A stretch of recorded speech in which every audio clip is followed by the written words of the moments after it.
Welcome to DelftStack. In this video, I will show you how to fix a broken boot partition on Windows 11 using the built-in repair tools. If your PC does not start and shows boot errors, this method can help restore the boot files. You will need a Windows 11 installation USB or DVD for this process.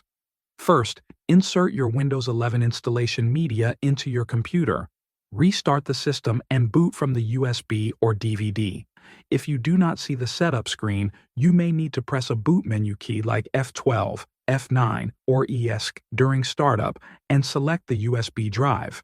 When the Windows setup screen appears, do not click Install. Instead, look at the bottom left and select Repair your computer.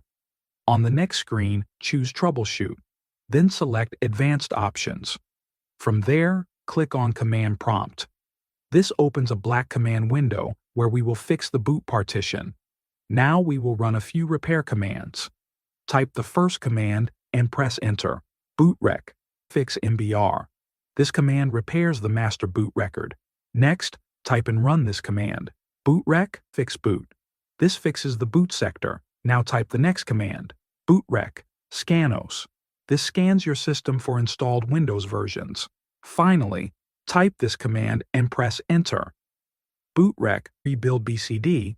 This rebuilds the boot configuration data and reconnects Windows to the bootloader. Once all commands are finished, close the command prompt. Go back and restart your computer normally. Remove the USB or DVD when the system restarts. Your Windows 11 system should now boot correctly. Thanks for watching.